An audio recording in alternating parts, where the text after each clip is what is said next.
Good morning, everyone. Today I am recording Negotiable Instrument Act 1881. This chapter is basically, the complexities arises when we know the meaning of negotiable instrument. तो इस chapter में क्या है कि आप negotiable instrument को समझना चाहो तो थोड़ा शायद आपको टाइम लगेगा कि नेगोशिएबल इंस्ट्रूमेंट होता क्या है उसके परिभाषा को समझ के। तो परिभाषा में अभी ना जाओ, अभी आप सिंपली समझो कि नेगोशिएबल इंस्ट्रूमेंट्स को हम प्रैक्टिकली देखें लाइफ में तो क्या हमारे पास नेगोशिएबल इंस्ट्रूमेंट्स होते हैं? क्या हम नेगोशिएबल इंस्ट्रूमेंट्स का यूज करते हैं? The answer is obvious, yes, बिल्कुल करते हैं। आप जो करेंसी यूज करते हो, आपके पास 20 रुपए के नोट्स हैं, आपके पास 100 रुपए के नोट्स हैं, आपके पास 2000 रुपए के नोट्स हैं, ये सारे नेगोशिएबल इंस्ट्रूमेंट्स ही हैं। इन नोट्स का आप इस्तेमाल करते हो क्या करने के लिए? ट्रांजेक्शन्स करने के लिए, बिजनेस ट्रांजेक्शन्स करने के लिए। ये एक तरीके से आपके लिए क्या है, ये आपके लिए जो पहले बार्टर सिस्टम था, तो बार्टर सिस्टम में कहीं ना कहीं मनी सर्कुलेट नहीं होता था। तो बार्टर सिस्टम के बाद जब से मनी का इन्वेंशन हुआ है, तो जो भी आपके पास मनी है, तो अभी आप यूज जो कर रहे हो इंडियन रुपी, तो Indian rupee is also a negotiable instrument जो आपको हेल्प करता है बिजनेस ट्रांजेक्शन्स को नेगोशिएट करने में। बट जो अपना करेंसी है, जो इंडियन रुपी है, वह नेगोशिएबल इंस्ट्रूमेंट तो है, बट उसके ऊपर नेगोशिएबल इंस्ट्रूमेंट एक्ट नहीं लगता। उसके ऊपर reserve Bank of India RBI act 1934 लग जाता है। हमारे देश में जो मनी सर्कुलेशन होता है उसका पूरा पावर किसके पास होता है? आरबीआई के पास होता है, सिवाय 1 या 2 रुपए के जो यू नो सिक्के होते हैं वह सिर्फ सेंट्रल गवर्नमेंट इशू कर सकती है, ये आपने पढ़ा होगा। तो सर, जब आप बोल रहे हो कि जो रुपी है वो नेगोशिएबल इंस्ट्रूमेंट है, फिर आप ये बोल रहे हो कि इसके ऊपर आरबीआई एक्ट लगता है, तो इस नेगोशिएबल इंस्ट्रूमेंट जो आप 1881 की बात कर रहे हो, इसका क्या मतलब है, इसका क्या ताल्लुकात है? तो इसके ताल्लुकात को आप ऐसे समझिए कि आज से आप चले जाओ, कब? आज से आप चले जाओ 100 साल पहले, या 100 साल पहले चले जाओ। तो अभी क्या चला है, 2020 चल रहा है, तो 2020 100 साल पहले 1920 में चले जाओ। जब धीरे धीरे पूरे वर्ल्ड में इंडस्ट्रियल रिवॉल्यूशन शुरू हुआ था, लोगों ने बिजनेस को बढ़ाना शुरू किया था, लोगों ने बिजनेस करना सीखा था कि बिजनेस कैसे किया जाए। उस समय इतना ज्यादा जो आप डिजिटल इंडिया की भी बात कर रहे हो, मतलब आज जमाना बहुत आगे निकल चुका है। आज हम जो पेमेंट मैकेनिज्म का इस्तेमाल कर रहे हैं वो बहुत ही आसान हो गया। आप फोन पे यूज कर रहे हो, पेटीएम कर रहे हो, तो ये पहले नहीं था। पहले क्या होता था कि बार्टर सिस्टम का इस्तेमाल होता था। बार्टर सिस्टम का मतलब मनी की तो बात ही नहीं होती थी, नेगोशिएबल इंस्ट्रूमेंट्स की बात ही नहीं होती थी। लोग क्या करते थे, एक गुड्स लेते थे और उसके बदले जो दूसरा गुड्स उनके पास जो काम का उतना प्रायोरिटी का नहीं होता था, उस गुड्स के बदले जो प्रायोरिटी की चीज होती थी उस गुड्स को अपने पास ले लेते थे। तो पहले के टाइम में जब व्यापार शुरू हुआ तो लोगों ने क्या किया कि जब लोगों के पास इतने करेंसीज नहीं होते थे, तो लोग कहीं ना कहीं डॉक्यूमेंट्स बनाते थे और उस डॉक्यूमेंट्स का लोगों ने नाम दिया था नेगोशिएबल इंस्ट्रूमेंट्स, जहां पे वो लिख के देते थे, प्रॉमिस करते थे, या कहीं ना कहीं एक एक्सक्लूसिवली राइट देते थे कि आज मुझे आप सामान दो और आने वाले 20 दिन के बाद, आने वाले 30 दिन के बाद मैं आपको पेमेंट करूंगा। तो मतलब नेगोशिएबल इंस्ट्रूमेंट एक कागज, एक डॉक्यूमेंट होता था, जिस डॉक्यूमेंट पे लोग ये एक्सेप्ट करते थे कि आप मुझे आज क्रेडिट दो, आपके क्रेडिट को मैं पे करूंगा आने वाले कुछ समय के बाद। तो नेगोशिएबल इंस्ट्रूमेंट को आप समझो कि it was a document which was freely transferable from one person to another person, जो एक तरीके से क्रेडिट बिजनेस को बूस्ट करने के लिए इस्तेमाल किया जाता था। आज के जमाने में नेगोशिएबल इंस्ट्रूमेंट की बात करें तो 3 ही नेगोशिएबल इंस्ट्रूमेंट्स आपको देखने को मिलेंगे, that is the promissory note, bills of exchange and cheque. आप चेक की बात करो तो चेक भी नेगोशिएबल इंस्ट्रूमेंट है। बहुत ही अच्छा एग्जांपल यदि आपको मैं दूं तो cheque is one of the finest and easy to understand example of negotiable instrument. क्योंकि चेक में क्या होता है कि आप मुझे चेक दे रहे हो, तो चेक में क्या पैसा है क्या? नहीं, चेक को मैं पैसे में कन्वर्ट कर सकता हूं, चेक को मैं पैसे में कन्वर्ट कर सकता हूं आने वाले टाइम में। तो नेगोशिएबल इंस्ट्रूमेंट एक ऐसा इंस्ट्रूमेंट है जिसको आप पैसे में कन्वर्ट कर सकते हो और आपके बिजनेस को बिल्कुल ये क्या करता है, सपोर्ट करता है, आपको कोई ट्रांजेक्शन करने में रोकता नहीं है बल्कि आपको हेल्प करता है। इतना मैंने आपको बताया। तो आप ये देखिए, आपको इस चैप्टर में क्या क्या पढ़ना है। तो इस चैप्टर में आपको पढ़ना है understand the meaning, characteristics and elements of different kinds of negotiable instruments. यानी डिफरेंट काइंड्स में 3 ही चीजें आती है, बिल्स ऑफ एक्सचेंज, चेक और अपना प्रोमिसरी नोट। उसके अलावा लोकल यूसेज की भी चीजें आती है, जैसे हुंडीज, जो आप लोकली यूज करते हो उसका भी हम बात करेंगे। उसके अलावा बिल्स ऑफ एक्सचेंज या प्रोमिसरी नोट या चेक के कौन कौन से पार्टीज होते हैं, फिर किस प्रकार से यदि आप प्रॉमिस करते हो कि 30 दिन या 90 दिन के बाद आपको हम पेमेंट करेंगे बट पेमेंट नहीं कर पाते हो, तो किस प्रकार से आपका चेक डिसऑनर हो जाता है, या किस प्रकार से प्रोमिसरी नोट या बिल्स ऑफ एक्सचेंज का नोटिंग हो जाता है। तो ये सारी बातें हम डिस्कस करेंगे। आगे चलते हैं। The next part is introduction. Introduction में कुछ नहीं है, इंट्रोडक्शन में ये बोला गया कि अपना इंडिया में नेगोशिएबल इंस्ट्रूमेंट एक्ट 1881 चल रहा है जो पूरे इंडिया में अप्लीकेबल है। हालांकि ये एक्ट जो है आरबीआई एक्ट जो 1934 है उसके ऊपर नहीं लगता, यानी हमारे हाथों में जो करेंसीज जो रुपी हम यूज कर रहे हैं वो भले ही नेगोशिएबल इंस्ट्रूमेंट है, बट उसका नेगोशिएबल इंस्ट्रूमेंट एक्ट से कोई ताल्लुकात नहीं है, उसका ताल्लुकात आरबीआई एक्ट से है। नेक्स्ट पार्ट ये बोला गया अपने को कि जो इंडिया में लॉ है नेगोशिएबल इंस्ट्रूमेंट एक्ट को लेकर के, ये अभी मैंने आपको कहा भी, क्या कहा, तो आपको मैंने कहा कि ये act to define and amend the law relating to promissory note. तो तीन ही बातें आप देखो यहाँ पे भी बोल रहा था आपको कि नेगोशिएबल इंस्ट्रूमेंट जब भी आप पढ़ते हो तो आपको ध्यान रखना है प्रॉमिसरी नोट, फिर क्या ध्यान रखना है आपको, बिल्स ऑफ एक्सचेंज, और फिर क्या ध्यान रखना है आपको, चेक्स। ये तीन ही चीज है। दिस एक्ट अप्लाई, ये एक्ट अप्लाई होता है टू होल ऑफ इंडिया, पूरे इंडिया में, but nothing there in content. देखो यहाँ पे लिखा हुआ है रिजर्व बैंक ऑफ इंडिया, यानी आरबीआई एक्ट जो है अपना, आरबीआई एक्ट के ऊपर ये एक्ट नहीं लगता, आरबीआई एक्ट के ऊपर इसकी बात नहीं होती। आरबीआई एक्ट ये यहाँ नहीं लिख पा रहे हम, यहाँ समझो जो आरबीआई है रिजर्व बैंक ऑफ इंडिया, उसके ऊपर कोई नेगोशिएबल इंस्ट्रूमेंट एक्ट नहीं लगेगा। ओके फिर ये जो लोकल यूसेज है, अभी मैंने कहा लोकल यूसेज में जो होते हैं उसको हुंडी बोलते हैं, हुंडी की बात हम बाद में करेंगे, तो वहां भी ये नेगोशिएबल इंस्ट्रूमेंट एक्ट लग जाता है। उसके अलावा रिसेंट डेवलपमेंट क्या क्या हुआ है, तो कई सारे अमेंडमेंट्स हुए हैं नेगोशिएबल इंस्ट्रूमेंट एक्ट में, क्योंकि बहुत पुराना 1881 से इसकी बात हो रही है। तो 2002 में इसमें अमेंडमेंट हुआ था, फिर उसके बाद 2015 में इसमें अमेंडमेंट हुआ था, और 2018 में, तो लेटेस्ट डेवलपमेंट 2018 में इसमें हुआ है। और ये असेंट मिला था, जब भी कोई आप अमेंडमेंट करते हो लॉ में, तो ये अमेंडमेंट जो होता है कहीं ना कहीं इसमें लोकसभा राज्यसभा सबका अपना असेंट चाहिए। तो ये सब असेंट कब आया था, 2 अगस्त 2018 को, और सितंबर 18 से एप्लीकेबल हुआ था। तो ये याद रखना आपको, जो रिसेंट डेवलपमेंट हुआ है नेगोशिएबल इंस्ट्रूमेंट एक्ट में वो कब हुआ है, 2018 से, और उसका सितंबर 1 2018 से पूरे वर्ल्ड में ये, सॉरी पूरे इंडिया में सॉरी, ये एप्लीकेबल हो गया। इस अमेंडमेंट में जो नई बातें हैं वो दो सेक्शन आ गए इसमें, 143A और सेक्शन 148 को अमेंडमेंट किया गया है, जिसमें हम पढ़ेंगे कंपनसेशन की बात करेंगे, और कुछ क्रिमिनल कंप्लेन की भी बात हुई है, कुछ क्रिमिनल अपील की भी बात हुई है, जहां पे इंडियन पिनल कोड लग जाते हैं, तो उसकी बात हम करेंगे। आईपीसी की बात भी हम थोड़ी सी करेंगे, बट अभी नहीं कर सकते क्योंकि अभी हम उतना नहीं जानते, वहां पहुंचेंगे तब हम बात करेंगे, आईपीसी की बात करेंगे। तो अभी बेसिकली समझना है कि नेगोशिएबल इंस्ट्रूमेंट क्या होता है, तो इसको मत समझिए अभी, अभी नहीं समझेंगे। अभी नेगोशिएबल इंस्ट्रूमेंट्स के मीनिंग को छोड़ते हुए इसके एग्जांपल को समझिए कि तीन प्रकार के नेगोशिएबल इंस्ट्रूमेंट्स पढ़ने हैं अपने को, क्या क्या पढ़ने हैं, बिल्स ऑफ एक्सचेंज पढ़ने हैं अपने को, प्रॉमिसरी नोट पढ़ने हैं अपने को, और चेक्स पढ़ने हैं आपको, जो पेबल होता है या तो ऑर्डर पे या तो फिर बियरर पे। ऑर्डर का मतलब क्या होता है, बियरर का मतलब क्या होता है, ऑर्डर का मतलब होता है कि जिस पर्सन को मैं देना चाह रहा हूं उसी पर्सन को ये मिलेगा, और बियरर का मतलब हुआ कि किसी के हाथ में, जिसके हाथ में क्या वही मालिक है। 2000 रुपए का नोट्स जिसके हाथ में वही मालिक है। आप ये नहीं पूछ सकते कि इसका पुराना मालिक कौन था, किसके हाथों से आया, तो ये बियरर हो गया। ऑर्डर का मतलब हुआ कि चेक यदि मैंने आपके नाम से लिखा है तो पैसे आपको ही मिलेंगे, राह चलती किसी व्यक्ति को चेक मिल जाए तो पैसे उसको नहीं मिलेंगे, क्योंकि नाम सिर्फ आपका ही उस पर लिखा हुआ है। ओके आगे चलते निकलते हैं हम, जानिए आगे क्या बोलना चाह रहा है ये। द नेक्स्ट पार्ट इज, तीन आपको पढ़ना, अभी कहा मैंने क्या पढ़ना आपको, बच्चे बताइए फिर से।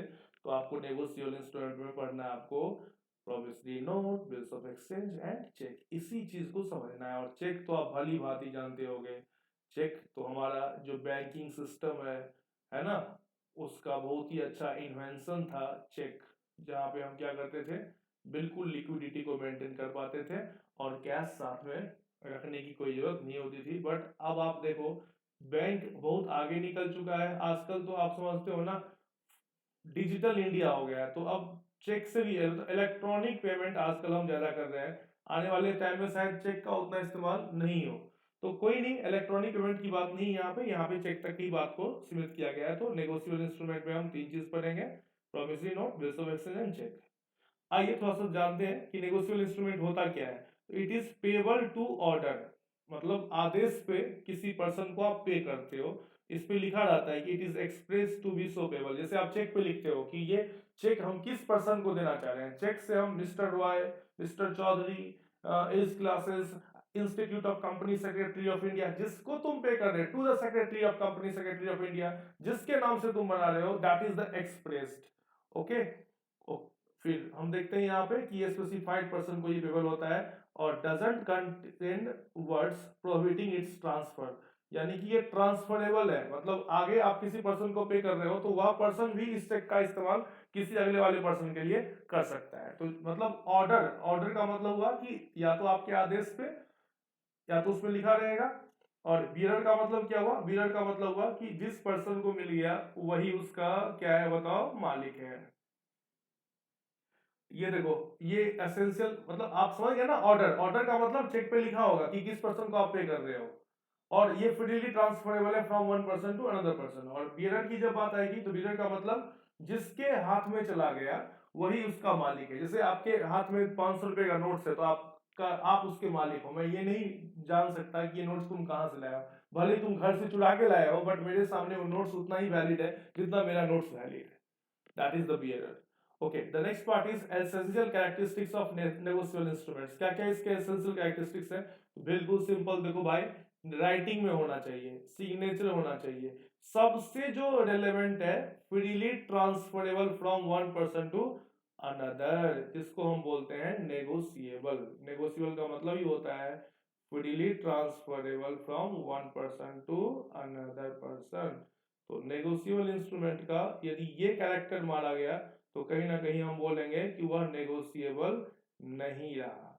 तो नेगोशिएबल का मतलब freely transferable from one person to another. It can be transferred any number of times tills its satisfaction, जितनी मर्जी हो, जितनी, अरे भाई तुम समझो, तुम्हारे पास जो रुपी है, मैं रुपी का एग्जांपल बार बार दे रहा हूं, जो आपके पास करेंसीज हैं उसका एग्जांपल बार बार दे रहा हूं मैं, कि क्योंकि वह भी एक तरीके से नेगोशिएबल इंस्ट्रूमेंट ही है।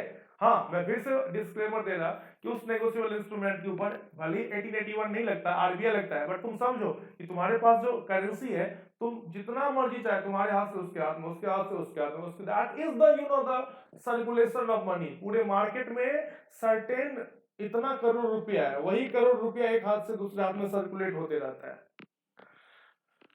ओके, जो आपके नेगोशिएबल इंस्ट्रूमेंट्स होंगे उसमें क्या लिखा होगा, या तो प्रॉमिस, जो प्रॉमिसरी नोट है, या फिर ऑर्डर।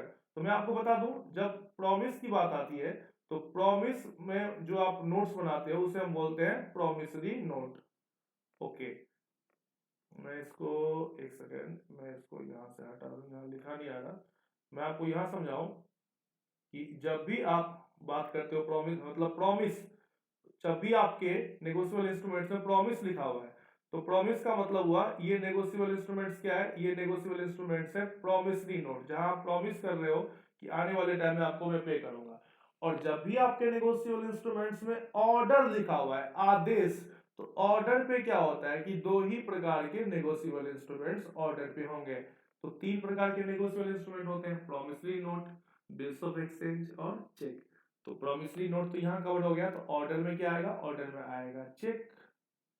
चेक जो आपका प्रॉमिसरी नोट है उसमें आप कहीं ना कहीं ऑर्डर देते हो अपने बैंक को कि मेरे आदेश पे इस इंस्टीट्यूट को पे करो, या फिर आप बनाते हो बिल्स ऑफ एक्सचेंज।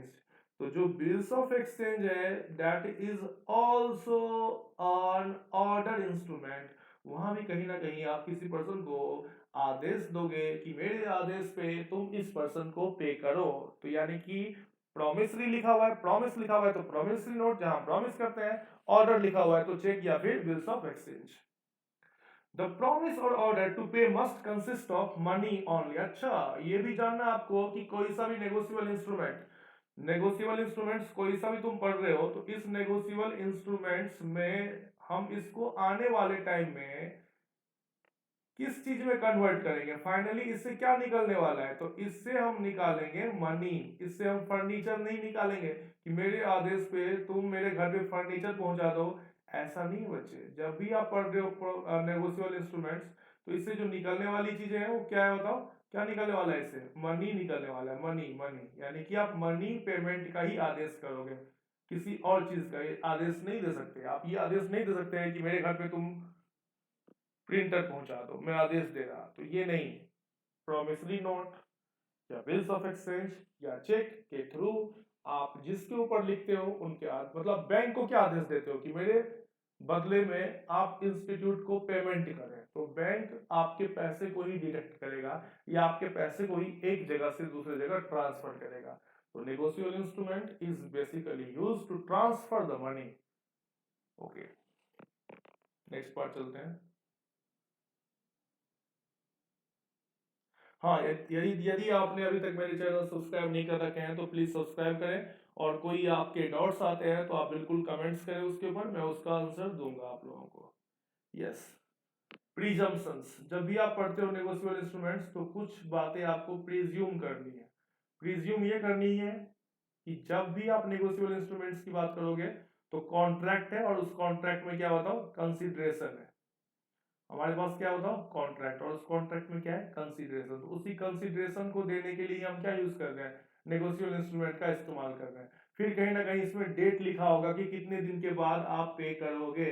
फिर सामने वाले पर्सन जिसके ऊपर तुम लिख रहे हो उसको एक्सेप्ट भी तो करे, मतलब तुम्हारा किसी बैंक में अकाउंट है, तभी तुम उसके ऊपर क्या लिखोगे, चेक लिखोगे तभी। और चेक जब तुम लिख रहे हो, मान लो 50,000 रुपए का तुमने चेक लिखा अपने बैंक के ऊपर, तो तुम्हारे बैंक में 50,000 या उससे ज्यादा बैलेंस होना चाहिए, तभी तुम्हारे जो आदेश है चेक लिखने का उसको बैंक क्या करेगा, एक्सेप्ट करेगा। तुम ऐसा नहीं है कि तुम्हारे बैंक अकाउंट में 50,000 है, तू 2 लाख का चेक लिखेगा, तुम्हारा बैंक उस चेक को एक्सेप्ट नहीं करेगा, कहीं ना कहीं नॉन एक्सेप्टेंस होगा और फिर वो डिसऑनर हो जाएगा। तो जिस पर्सन को तुम आदेश दे रहे हो पर्सन उसको एक्सेप्ट भी करेगा। तुम्हारे कहना ही मतलब तुम बस बोल दिए कि मैं आदेश दे रहा हूं इतना रुपया पे करो, काफी नहीं है। सामने वाले पर्सन जिसके ऊपर तुम लिख रहे हो ये उसके द्वारा एक्सेप्टेंस भी दी जानी चाहिए। फिर इसमें क्या लिखा हुआ है कि ट्रांसफर, ट्रांसफर का मतलब ये नेगोशिएबल इंस्ट्रूमेंट इजिली ट्रांसफरेबल है from one person to another person till the date of maturity. Till the date of maturity का मतलब जैसे आपने कोई बिल लिखा है 90 दिन का, तो 90 दिन से पहले जितना बार तुम ट्रांसफर कर सकते हो, इसको एक पर्सन से दूसरे पर्सन पर ट्रांसफर कर सकते हो। 90 दिन जैसे ही पूरा हो गया तो जिस पर्सन के हाथ में होगा ये उसको पैसे मिल जाएंगे, उसके बाद आप ट्रांसफर नहीं कर सकते। तो बिफोर इट्स मैच्योरिटी, ध्यान दें, इसको मैच्योर होने से पहले जितना मर्जी चाहे तुम इसको ट्रांसफर कर सकते हो। ओके, फिर इसको तुम इंडोर्स भी कर सकते हो। इंडोर्स का मतलब किसी, आपके पास जो बिल है ये कहीं और से आया है और फिर आप किसी और को दे रहे हो, तो एक तरीके से ट्रांसफर करने का जो प्रोसीजर है उसी को क्या बोलते हैं, हम इंडोर्समेंट करते हैं। और इस पे क्या स्टैंप लिखा होता है, तो यस इस पे स्टैंप लिखा हो सकता है, जैसे lost promissory note, bills of exchange या cheque was duly stamped. Okay, as to holder, holder की बात करें तो होल्डर का मतलब जिसके हाथ में ये नेगोशिएबल इंस्ट्रूमेंट है वही होल्डर कहलाता है। जैसे आपके पास 2,000 रुपए का नोट है तो you are the holder, holder in due course. Okay, आगे चलते हैं। Next part is the promissory note. Promissory note को अपने को समझना है, बट प्रोमिसरी नोट को समझाने से पहले आप इधर एक काम करो, आप मेरे तरीकों को समझो कि कैसे आपको समझना है प्रोमिसरी नोट को। यहाँ आ जाओ, ये देखो, यहां से आप पहले समझो कि क्या डिफरेंस है। मैं आपको पहले डिफरेंस ही समझा रहा हूं कि क्या डिफरेंस है प्रोमिसरी नोट में और बिल्स ऑफ एक्सचेंज में। यहां से पहले आप समझिए, फिर हम प्रोमिसरी नोट को हम फिर जीरो लेवल से समझ लेंगे। डेफिनेशन की बात करें तो यहां समझो प्रोमिसरी नोट क्या है। तो अ promissory note is an instrument in writing. कोई नई बात है क्या? एक सेकेंड, ये दिख नहीं रहा है इसमें, तो हटाइए, यहाँ पर समझिए। A promissory note is an instrument in writing। ओहो, अभी तुम पढ़े हो यार, जब भी नेगोशिएबल इंस्ट्रूमेंट की बात आएगी तो नेगोशिएबल इंस्ट्रूमेंट तो राइटिंग में ही होगा ना। फिर मैंने आपको कहा कि भले ही मैं बार बार बोल रहा तुमको कि जो तुम्हारा करेंसी है वो नेगोशिएबल इंस्ट्रूमेंट है, बट क्या उस करेंसी के ऊपर नेगोशिएबल इंस्ट्रूमेंट लगता है क्या? नहीं, उसके ऊपर क्या लगता है, Reserve Bank of India act लगता है। तो ये हमेशा लिखा होता है कि प्रोमिसरी नोट एक इंस्ट्रूमेंट है राइटिंग में, और जब भी प्रोमिसरी नोट की बात करेंगे आप नेगोशिएबल इंस्ट्रूमेंट एक्ट में, यहाँ आप बैंक नोट की बात नहीं करेंगे, करेंसी नोट की बात नहीं करेंगे। ओके, यानी कि कोई सा बैंक नोट, कोई सा करेंसी नोट कभी भी प्रोमिसरी नोट में नहीं आएगा। तो बैंक नोट या करेंसी नोट प्रोमिसरी नोट में नहीं आएगा। एक सेकेंड, थोड़ा सा मैं इसको एडजस्ट करूं, तो मैं इतना कर दूं तो ये फिर सही होगा।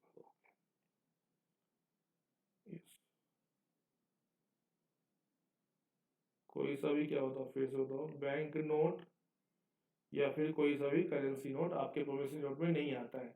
ओके, और फिर उसके बाद आगे इन्होंने क्या बोला कि प्रोमिसरी नोट जब भी आप लिखते हो ना, तो ये अनकंडीशनल अंडरटेकिंग है।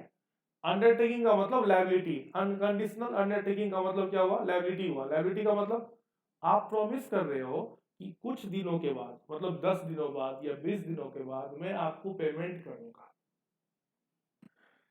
यहाँ पे आप यदि ऐसे लिखते हो कि 20 दिन के बाद यदि मुझे सैलरी मिलेगी या मुझे रेंट मिलेंगे तब मैं साहब आपको पे करूंगा। सोचो, कहीं ना कहीं क्या आ गया इसमें, कंटिजेंसी आ गई। यदि सैलरी मिलेंगे, यदि रेंट मिलेंगे, यदि मौसम अच्छे होंगे, तो ये जो लेकिन किंतु परंतु तुम लगा रहे हो, ये जैसे ही आपने लगा दिया तब ये कंडीशनल हो गया, कॉन्टिजेंट हो गया। तो प्रोमिसरी नोट कभी भी कंडीशनल नहीं होगा। ये क्या होगा कि हम पे करेंगे तो पे करेंगे किसी भी हालात में, इरिस्पेक्टिव ऑफ एनी कंडीशन। एक बार आपने कमिटमेंट कर ली तो आप खुद की भी नहीं सुनते, यानी कि आपको पे करना ही करना है। तो मतलब समझो कि प्रोमिसरी नोट की जब भी बात आएगी तो ये क्या होगा, अनकंडीशनल। कुछ भी हालात हो, आपने चूंकि प्रॉमिस कर दिया तो आपको पेमेंट करना ही पड़ेगा। और इसके ऊपर आपको साइन करनी है। जो पर्सन साइन करता है कि मैं आगे पे करूंगा उसको बोलते हैं मेकर। जिस पर्सन को आप पे करोगे, दैट इज टू पे a certain sum of money only. Money only मतलब किसी भी नेगोशिएबल इंस्ट्रूमेंट से जो आप पेमेंट करोगे उससे सिर्फ मनी का ही पेमेंट होगा। किसको पे करोगे, टू द ऑर्डर, यानी आपके आदेश पे किसी और पर्सन को, या फिर एक सर्टेन पर्सन को ही आप पे करोगे, या फिर टू द बियरर कि जिसके हाथ में होगा, मैच्योरिटी आने से पहले ये जिसके हाथ में होगा उसको पैसे मिल जाएंगे। तो अभी मैंने आपको समझाया था, क्या समझाया था कि नेगोशिएबल इंस्ट्रूमेंट जो अपना होता है, ये दो प्रकार के होते हैं नेगोशिएबल इंस्ट्रूमेंट्स। थोड़ा सा मैं आपको रिवाइज करवा दूं, ये बार बार आपको मिलेगा। ये क्या होता है, एक तो होता है ऑर्डर इंस्ट्रूमेंट। ऑर्डर इंस्ट्रूमेंट का मतलब आपके आदेश पे या तो मैं आपको पैसे दूंगा यू, या फिर किसी सर्टेन पर्सन को मैं पैसे दूंगा। सर्टेन पर्सन को, आपके आदेश पे आपको, यानी आपको दूंगा मैं, या फिर किसी सर्टेन पर्सन को दूंगा। फिर क्या होता है बियरर। बियरर का मतलब, जब भी बियरर लिखा हो ना, बियरर का मतलब हुआ ये नेगोशिएबल इंस्ट्रूमेंट्स जिसको मिल जाएगा ना, ये नेगोशिएबल इंस्ट्रूमेंट्स जिसको मिल जाएगा उसी को मिलेगा। मतलब नाम इस पे लिखा हुआ नहीं है कि किसको मिलेगा, जिसके हाथ में है उसको ही मिलेगा। That is known as the bearer. तो कोई सा भी नेगोशिएबल इंस्ट्रूमेंट पढ़ोगे, भले आप प्रोमिसरी नोट यहाँ पे पढ़ रहे हो, तो यहाँ भी आपको मिलेगा या तो ये ऑर्डर इंस्ट्रूमेंट होगा या फिर ये बियरर इंस्ट्रूमेंट होगा। ये मस्ट बी इन राइटिंग होना चाहिए, और ये बिल्कुल ही क्या होना चाहिए, अनकंडीशनल होना चाहिए। और इससे आप किस चीज का भुगतान करोगे, मनी का ही भुगतान करोगे, किसी और चीज का भुगतान नहीं करोगे, ये ध्यान रखना। अब आ जाओ bills of exchange. Bills of exchange में क्या होता है, बिल्स ऑफ एक्सचेंज में क्या होता है कि हम किसी पर्सन को ऑर्डर करते हैं कि आप 50,000 रुपये 3 महीने बाद या तो मुझे पे करो या मेरे आदेश पे किसी और पर्सन को पे करो। सर एक बात समझ में नहीं आई, अभी आपने प्रोमिसरी नोट में क्या कहा था, फिर से याद करवाइए, हम कंफ्यूज हो रहे हैं। प्रोमिसरी नोट में मैंने ये कहा था कि मैं प्रॉमिस करता हूं, मतलब पूरे देशवासियों को मैं प्रॉमिस करता हूं कि उनके अकाउंट में काले धन आएंगे। ये क्या हो गया, ये प्रॉमिस कर रहे हो आप, यानी जो प्रॉमिसरी नोट बना रहा है ना, वही इसको लिख रहा है कि मैं प्रॉमिस करता हूं कि मैं आपको पे करूंगा। इसलिए यहां पे अंडरटेकिंग वर्ड का यूज किया है। देखो यहां पे क्या है कि ये अनकंडीशनल अंडरटेकिंग है। अंडरटेकिंग का मतलब यू प्रॉमिस। आपके सर यहां पे झुके हुए हैं, आपके सर यहां पे झुके हुए हैं प्रोमिसरी नोट में। आप क्या क्रिएट कर रहे हो, आप कहीं ना कहीं यहां पे बच्चे जब भी प्रोमिसरी नोट लिखते हो तो आप आने वाले टाइम के लिए लायबिलिटी, एक ऑब्लिगेशन क्रिएट कर रहे हो। You are creating the liability, you are creating the obligation. Next part is bills of exchange. Bills of exchange की जब भी बात आएगी तो मैं आपको बता दूं कि आप आने वाले टाइम में अपना एक एसेट्स क्रिएट कर रहे हो। मतलब आप एक तरीके से समझो कि आप किसी ना किसी पर्सन को पहले ही आपने पैसे दे रखे हैं, तो अब उसे आदेश दे रहे हो कि भाई साहब अब मुझे आप पैसे दो। तो एसेट्स क्रिएट होने का मतलब हुआ कि यहाँ पे आने वाले पर्सन को आप क्या दे रहे हो, ऑर्डर दे रहे हो। ऑर्डर, एसेट्स के लिए आप क्या दे रहे हो, ऑर्डर दे रहे हो, ऑर्डर। ओके, तो देखो यहाँ पे आ जाओ, फिर से ध्यान देते थोड़ा सा। बिल्स ऑफ एक्सचेंज भी नेगोशिएबल इंस्ट्रूमेंट ही है, और ये अनकंडीशनल ऑर्डर है साहब, ऑर्डर, अनकंडीशनल ऑर्डर है ये, साइंड बाय द मेकर। यहां भी जो ऑर्डर दे रहे हैं वही साइन करेंगे। ये डायरेक्ट, यहां देखो बच्चे, डायरेक्टिंग, तुम डायरेक्ट कर रहे हो, किसी को आदेश दे रहे हो, तो कहीं ना कहीं यहां पे तुम क्या बना रहे हो, एक राइट क्रिएट कर रहे हो यहां पे तुम, to certain sum of money only to, फिर वही बात, या तो आपके आदेश पे आपको देंगे या किसी सर्टेन पर्सन को देंगे, या फिर ना तो आपको दे रहे हैं ना ही किसी सर्टेन पर्सन को दे रहे हैं, लेकिन तभी बिल बना रहे हैं, मतलब ये बियरर है, जिसके हाथ में होगा उसी को दे देंगे। ओके, चलते आगे, लेट्स प्रोसीड फर्दर। नेक्स्ट देखो, नेचर ऑफ इंस्ट्रूमेंट। वाह भैया, आइए देखिए यहाँ पे, जो अभी मैं चिल्ला चिल्ला के बोल रहा था आपको कि प्रोमिसरी नोट क्या आपके लिए, प्रोमिसरी नोट आपके लिए, बताओ, प्रॉमिस है, प्रॉमिस टू पे मनी। आप प्रॉमिस कर रहे हो, विनती कर रहे हो, ये क्या है, आप एक आदेश दे रहे हो, ऑर्डर है ये। पार्टीज कितने होते हैं, दो ही पार्टीज होते हैं प्रॉमिस नोट में, जो बिल्कुल बोल रहा है, जो प्रॉमिस कर रहा है वो मेकर है, और जिसको पैसा मिलेगा वो पेई है। बिल्स ऑफ एक्सचेंज में जो बिल लिख रहा है, जो बिल लिख रहा है, जो ऑर्डर दे रहा है, उसे क्या बोलते हैं हम, उसे बोलते हैं ड्रॉवर। जो आपके ऑर्डर को एक्सेप्ट कर रहा है, जैसे आपने बैंक पे ऑर्डर लिखा, चेक लिखा, बैंक ने आपके चेक को एक्सेप्ट किया, तो बैंक हो गया आपका ड्रॉई। और पेई का मतलब यदि पैसे तुमको मिले तो तुम ही हो पेई, या तुम्हारे बदले जो चेक के पैसे तुमको ना मिलके तुम्हारे इंस्टीट्यूट को मिले, तुम्हारा इंस्टीट्यूट क्या हो गया, पेई। सर आप चेक का एग्जांपल दे रहे हो, तो मैंने कहा चेक ही बिल्स ऑफ एक्सचेंज है। चेक जो बना, चेक जो बैंकिंग सिस्टम है उसमें जो बिल्स ऑफ एक्सचेंज इस्तेमाल हो रहा है उसको हम चेक बोलते हैं, और बैंकिंग सिस्टम के अलावा जो आप बिल्स ऑफ एक्सचेंज इस्तेमाल करते हो बिजनेस करने के लिए, उसे हम बिल्स ऑफ एक्सचेंज बोलते हैं। यही डिफरेंसेस है, और कोई खास डिफरेंस नहीं है बिल्स ऑफ एक्सचेंज और चेक में, दोनों साइनोनिमसली आप समझ सकते हो साथ साथ। ओके, एक्सेप्टेंस, क्या यहाँ एक्सेप्टेंस की जरूरत है क्या, मैं खुद तुम्हें बोल रहा हूं कि मैं पैसे दूंगा, तो जो बनाने वाला है वो खुद विनती कर रहा है, तो मतलब यहाँ पे एक्सेप्टेंस की जरूरत नहीं है। और यहाँ पे क्या है कि तुम किसी पर्सन को आदेश दे रहे हो, तो सब तुम्हारा नौकर नहीं है, तेरे बाप का नौकर नहीं हो मैं, ऐसा सुनने में आपको मिलता है ना, यस।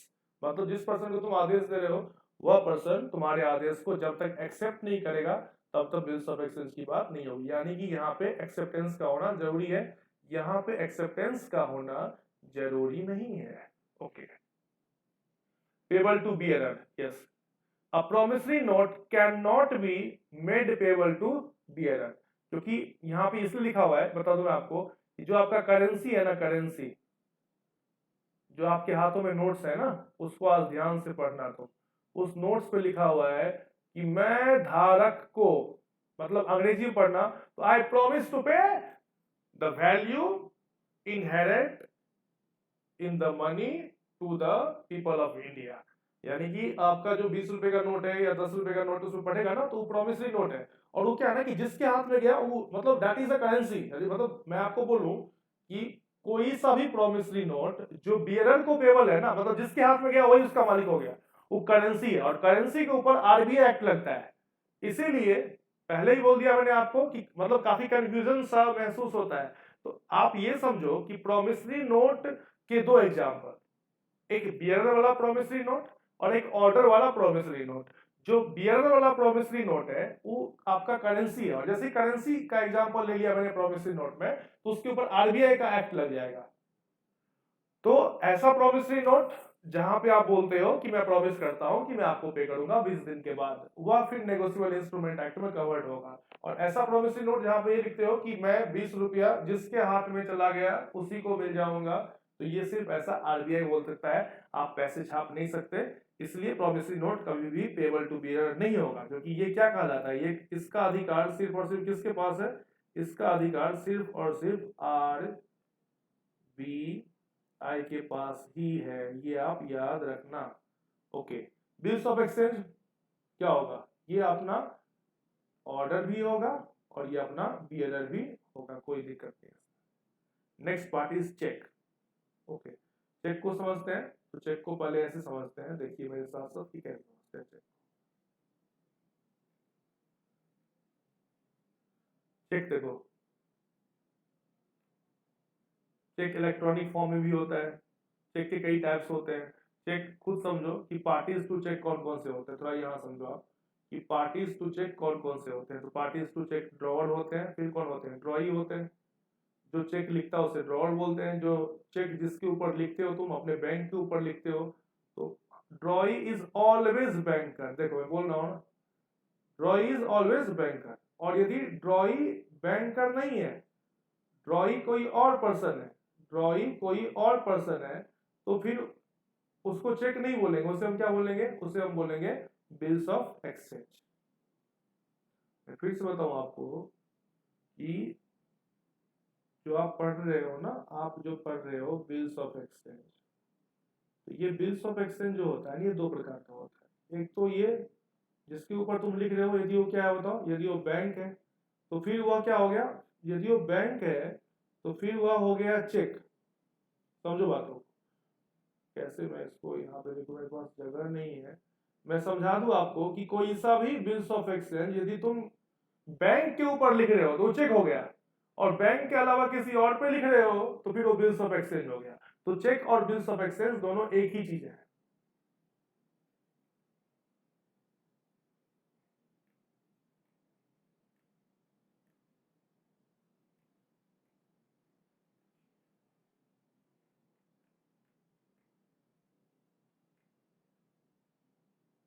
ये देखो, मैं ये समझाना चाह रहा आप लोगों को, बातों को थोड़ा समझिए। मैं क्या बोलना चाह रहा हूँ, ये देखो bills of exchange, bills of exchange को यदि आप समझते हो तो ऐसे समझो, यहां से आपको थोड़ा सा नॉलेज होगा।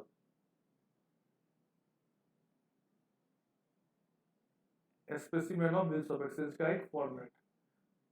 मिस्टर ए, ये कौन है, ड्रॉवर है, ये कहाँ रहते हैं, उनका एड्रेस लिखा हुआ है, अप्रैल 10 को ये लिख रहे हैं। Sum content is ₹10,000। ये बोल रहे हैं कि 4 मंथ आफ्टर डेट, यानी कि सर्टेन टाइम है, 4 मंथ आफ्टर डेट, पे टू मिस्टर बी। ये कौन सा इंस्ट्रूमेंट हो बताओ बच्चे, ये हो गया बच्चे ऑर्डर इंस्ट्रूमेंट, क्योंकि ये पे टू मिस्टर बी है।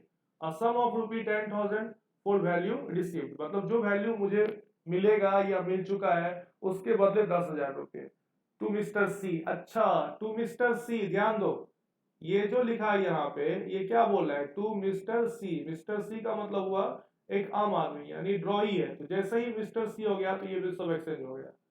ओके, यहाँ देखो, यहाँ क्या मिस्टर सी लिखा है क्या, नहीं, यहाँ क्या लिखा है बताओ, यहाँ पे लिखा हुआ है एबीसी बैंक, तो ये क्या हो गया बताओ, ये चेक हो गया। यही फर्क है बिल्स ऑफ एक्सचेंज और चेक में। तो आज की क्लास हम इतना रहने देते हैं, फिर रिमेनिंग नेक्स्ट पार्ट में आपको मैं रिकॉर्ड करके भेजूंगा। तो अभी आपने समझा बिल्स ऑफ एक्सचेंज और चेक दोनों एक ही है, दोनों में थीन लाइन डिफरेंसेस है कि यदि आप किसी बैंक के ऊपर लिख रहे हो तो चेक हो गया, बैंक के अलावा किसी और के ऊपर बिल्स ऑफ एक्सचेंज लिख रहे हो तो वह बिल्स ऑफ एक्सचेंज है। प्रॉमिसरी नोट क्या होता है, प्रॉमिसरी नोट में क्या है कि आप खुद प्रॉमिस कर रहे हो, इसलिए प्रॉमिसरी नोट के एक्सेप्टेंस का होना जरूरी नहीं है, जबकि बिल्स ऑफ एक्सचेंज या चेक तुम किसी पर्सन के ऊपर लिख रहे हो तो उसके एक्सेप्टेंस का होना जरूरी है। आप एक काम करना, प्रॉमिसरी नोट और जो आपका बिल्स ऑफ एक्सचेंज है उसके डिफरेंसेस को आप रिवाइज कर लेना। फिर नेगोशिएबल इंस्ट्रूमेंट्स के क्या क्या कैरेक्टरिस्टिक्स है, तो वेरी सिंपल, ये ऑर्डर भी हो सकता है, ये बियरर भी हो सकता है, ये मस्ट बी इन राइटिंग, लिखा होना जरूरी है, लिखा डॉक्यूमेंट होना चाहिए, इसमें एक डेट का होना जरूरी है, ये मनी ही पेबल होगा, इसमें दो डेफिनेट पर्सन होंगे इसमें, तो ये सब बातें आपको ध्यान रखनी है। और अनकंडीशनल होगा, मतलब कभी भी आप किसी को प्रॉमिस कर रहे हो कि मैं पे करूंगा तो उसमें लेकिन किंतु परंतु की बात नहीं आएगी, हमेशा नेगोशिएबल इंस्ट्रूमेंट्स अनकंडीशनल ही होंगे। थैंक यू सो मच, मिलते हैं फिर नेक्स्ट एपिसोड में नेगोशिएबल इंस्ट्रूमेंट एक्ट के नेक्स्ट एपिसोड में। Thank you.